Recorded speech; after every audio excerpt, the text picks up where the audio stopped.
Assalamualaikum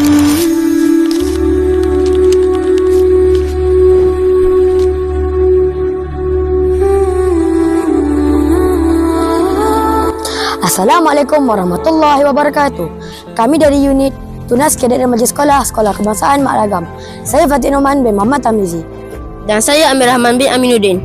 Hari ini, kami akan menyediakan satu masakan yang bertajuk Ulam Rimba Sigah, pilihan sihat semula jadi. Dan ini ahli-ahli kami. Saya Ainul Hafizah binti Muhammad Kamizi. Saya Izara Safia binti Muhammad Zaidi.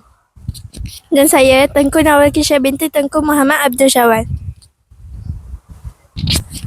Seterusnya, kita akan melihat bahan-bahan untuk masakan rimba kami.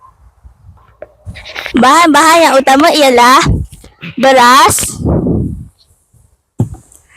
halia, ayam yang telah dihiris, perencah sup, kiuk pati ayam dan sup bunjut. Bahan-bahannya seterusnya ialah kacang panjang dan lobak merah. Bahan-bahan untuk hiasan ialah limau nipis, daun bawang dan daun sup. Untuk ulaman pula ialah timun dan salad bulat.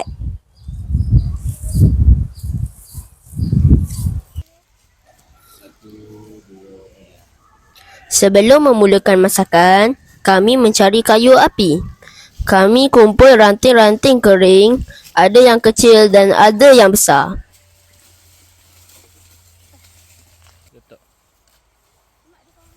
Letak jalan. Letak kayu. Okey, letak. Rupanya bukan senang nak hidupkan api. Tapi bila buat sama-sama, jadi seronok.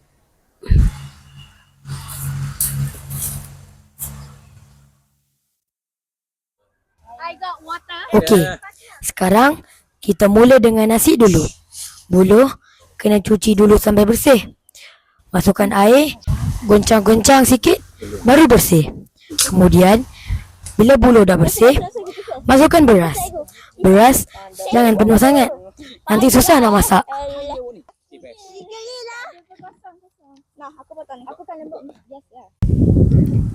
Okey, sementara tunggu nasi masak, kami siapkan bahan untuk sup ayam pula. Halia dihiris nipis, lobak dipotong sederhana supaya senang masak. Bahan-bahan untuk hiasan juga dipotong. Daun sup dan daun bawang dipotong.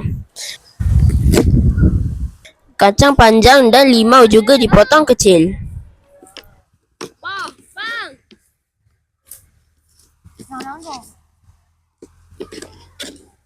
Seterusnya, ayam dimasukkan ke dalam buluh yang dicuci tadi. Masukkan sekali bahan-bahan yang telah dipotong. Halia, lobak, sayur, perancah sup dan perasa secukupnya. Inilah cara tradisional memasak sup secara semula jadi. Biarkan sehingga masak. Akhirnya, setelah melalui proses yang panjang, hasil masakan mula dikeluarkan. Nasi dan sup ayam kini siap untuk dinikmati.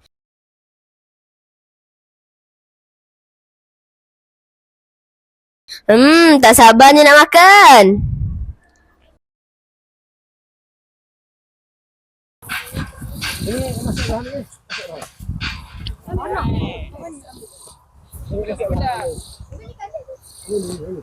Ini ialah hasil masakan rimba dari unit Tunas Kadet Remaja Sekolah Kebangsaan Mak Lagam.